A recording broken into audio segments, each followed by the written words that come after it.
Hello बच्चों। तो आज हमारा क्या है, 8 ग्रेड कक्षा 8 का तीसरा चैप्टर है चतुर्भुजों को समझना। ठीक है, तो आइए यहाँ पर क्या है, प्रश्न स्टार्ट करते हैं। तो आज का पहला प्रश्न हमारा है, किसी चतुर्भुज के चारों अंतःकोणों का योग होता है। तो सभी बच्चे जानते हैं चतुर्भुज के चारों अंतःकोणों का योग 360 डिग्री होता है। प्रश्न नंबर 2 है, यदि किसी चतुर्भुज के विकर्ण परस्पर समकोण पर समद्विभाजित करें तो वह होगा। यदि किसी चतुर्भुज के क्या विकर्ण एक दूसरे को समकोण पर काटते हैं, वो भी समद्विभाजित करते हैं, तो वह कौन सा चतुर्भुज होता है? समचतुर्भुज होता है। ठीक है, फिर अगला है यहाँ पर प्रश्न नंबर तीसरा है आपका, षडभुज के अंतःकोणों का योग, मतलब जिसमें 6 भुजाएं हों उसके अंतःकोणों का योग कितना होता है? यहाँ पर 540 होता है। यदि आपको किसी भी क्या बहुभुज के अंतःकोणों का योग निकालना है तो आप n-2 गुणा 180 से निकाल सकते हो। मतलब ये है कि भुजाओं में से क्या करें, यहाँ पर 2 माइनस करके, यहाँ पर सॉरी, भुजाओं में से यहाँ पर 2 माइनस करके 180 का गुणा कर दें। ठीक है, तो मैं यहाँ पर गलत कर लगा दिया मैंने निशान। तो यहाँ पर षटभुज है तो यहाँ पर 6 में से 2 माइनस करेंगे तो यहाँ पर 4 गुणा 180 मतलब 18 को 72 मतलब 720, यानी आपका जो आंसर आएगा वो कौन सा आएगा? 720 यहाँ पर आंसर आपका बनेगा उसमें। ठीक है, फिर अगला प्रश्न हमारा है, एक चतुर्भुज के 3 कोण बराबर हैं।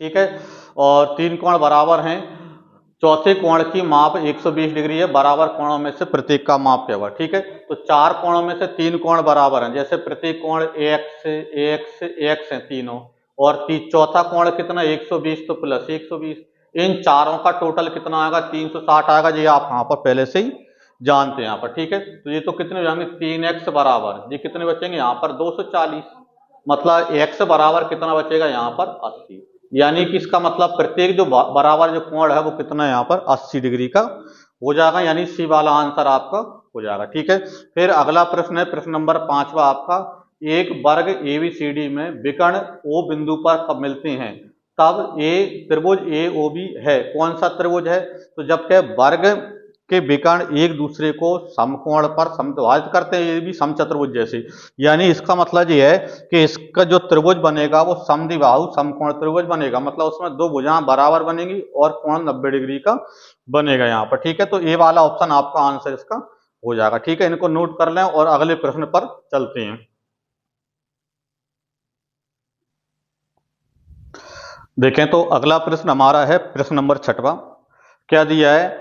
एक समबाहुभुज की भुजाओं की संख्या ज्ञात कीजिए जिसके प्रत्येक बाह्य कोण का माप 60 है। ठीक है, प्रत्येक बाह्य कोण का माप 60 है और इसकी भुजाओं की संख्या निकालना है। तो कोई भी बहुभुज हो उसकी जब भुजाओं की संख्या चाहिए तो 360 में बाह्य कोण का भाग आप दे दें। ठीक है, भुजाओं की संख्या चाहिए तो क्या करना है आपको? 360 में बाह्य कोण मतलब कितना है? 60, तो 60 का भाग दे दो।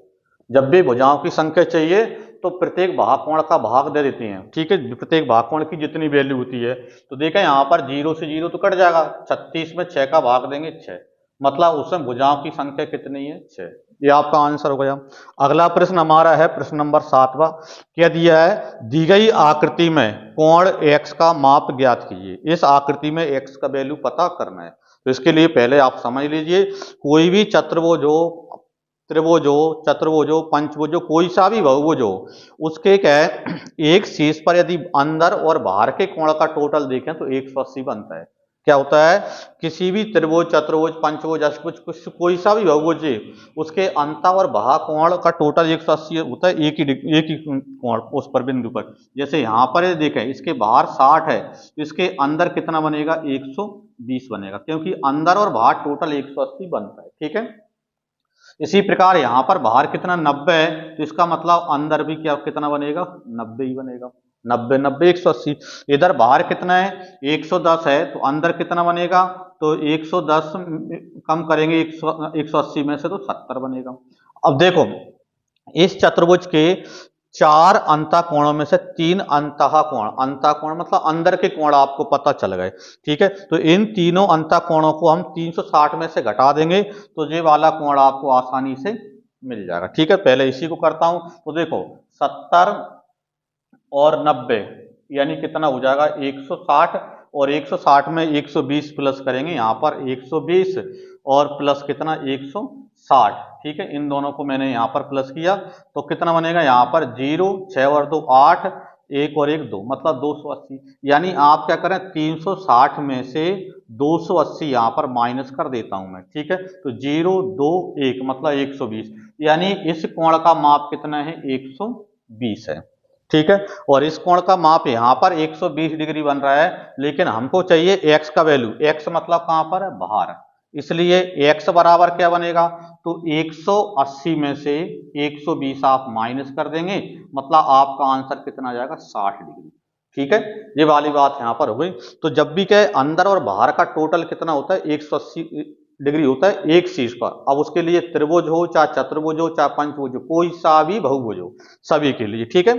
फिर इधर आ जाते हैं तो इसमें देखें यहाँ पर प्रश्न नंबर 8 क्या दिया है, एक बहुभुज का प्रत्येक अंतःकोण 108 डिग्री है, इसकी भुजाओं की संख्या चाहिए। अब देखो यहाँ पर भुजाओं की संख्या चाहिए, तो अभी हमने पिछले ही क्वेश्चन में पढ़ा है, प्रश्न नंबर 6 में क्या पढ़ा है कि भुजाओं की संख्या निकालने के लिए 360 में भागकोण का भाग देते हैं। अब 360 में भागकोण का भाग देंगे तो इसमें तो क्या दिए आपको अंतःकोण दिए, और इसके लिए मैंने अभी बताया है कि एक ही शीर्ष पर अंत और भागकोण का टोटल 180 होता है। तो अंदर का कोण यदि 108 है तो बाहर का कोण 180 में से माइनस करो, मतलब कितना 72, ठीक है। 180 में से 108 माइनस करें तो अंदर का यदि 108 है तो बाहर का ये 72 बनेगा, तो 72 का भाग 360 में आप दे दोगे, ठीक है। यानी 36 से कम 36, 36 दूनी 72 और 2 से काटा कितना 5। तो इस प्रकार इस बहुभुज में भुजाओं की संख्या कितनी बनेगी 5 हो जाएगी, ठीक है। फिर प्रश्न नंबर 9 है हमारा, क्या दिया है, दिए गए समांतर चतुर्भुज PQRS में कोण R बराबर 80 डिग्री है, तो अन्य सभी कोणों की माप पता करना है। R की वैल्यू दे रखी है, AS P और Q की वैल्यू आपको निकालना है।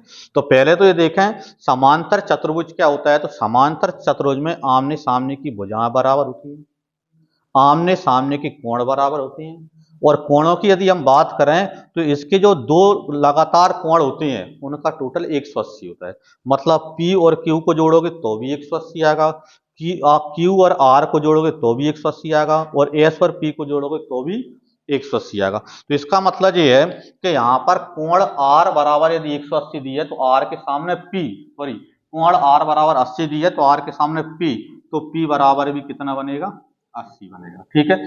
और देखो Q और R का टोटल 180 होगा, तो 180 में से 80 यदि R है तो इसका मतलब Q कितना बनेगा 100 बनेगा, और Q 100 बनेगा तो Q के सामने मतलब S भी कितना बनेगा 100 ही बनेगा, क्योंकि यहाँ पर क्या है समांतर चतुर्भुज के सम्मुख कोण बराबर होते हैं, और लगातार यानी आसन्न कोणों का जो योग होता है वो 180 डिग्री होता है, ठीक है। अब आप इनको यहाँ पर नोट कर लीजिए अपनी क्या है 8 ग्रेड वाली बुक में, और इसके बाद हम अगले प्रश्नों की ओर चलते हैं यहाँ पर, ठीक है।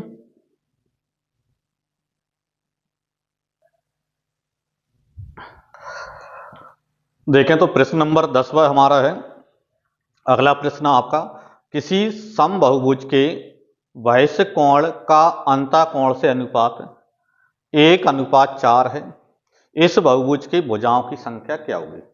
तो बाहरी और अंतःकोण का अनुपात 1:4 दिया है, तो हम जानते हैं अंत और भागकोण का योग जो होता है वो 180 डिग्री होता है, पिछले क्वेश्चन में आप पढ़ चुके हैं।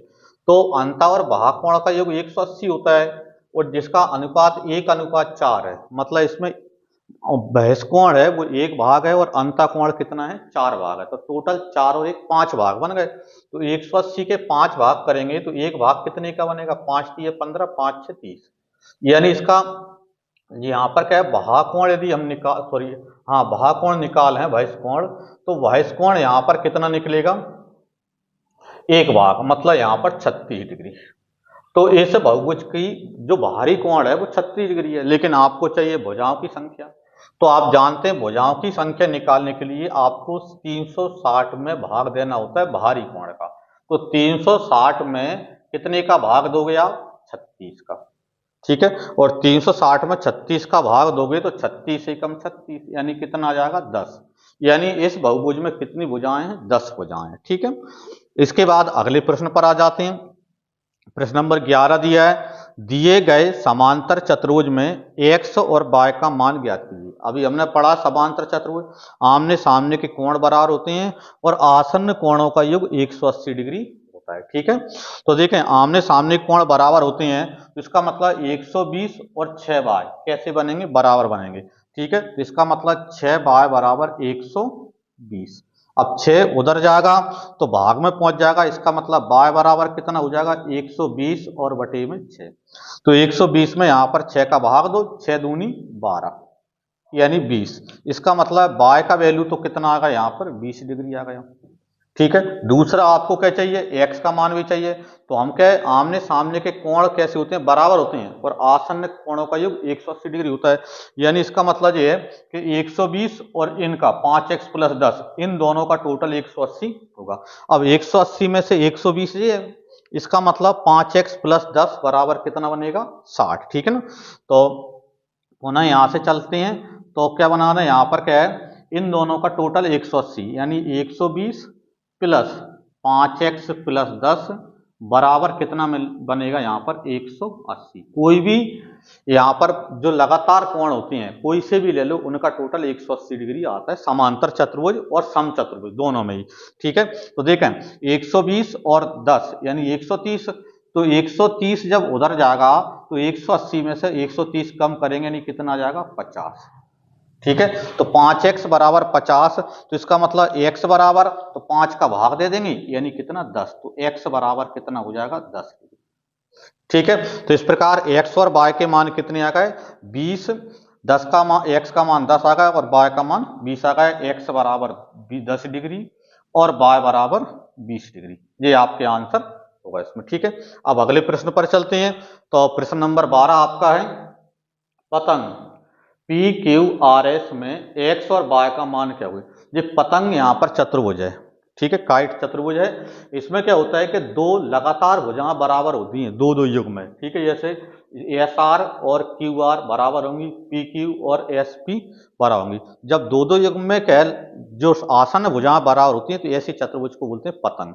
और पतंग चतुर्भुज में आमने सामने के कोण बराबर होते हैं। यानी इसका मतलब ये है जैसे कि P और R बराबर होंगे तो इसका मतलब ये है कि x बराबर कितना निकलेगा 60 निकलेगा। और यहाँ पर S और Q बराबर क्या है, बराबर है, मतलब y बराबर 110 निकलेगा। तो y बराबर 110। ठीक है, तो इस प्रकार x का मान 60 और y का मान 110 आपका हो जाएगा। ठीक है, अब इसको यहाँ पर नोट करें और फिर आगे बढ़ेंगे।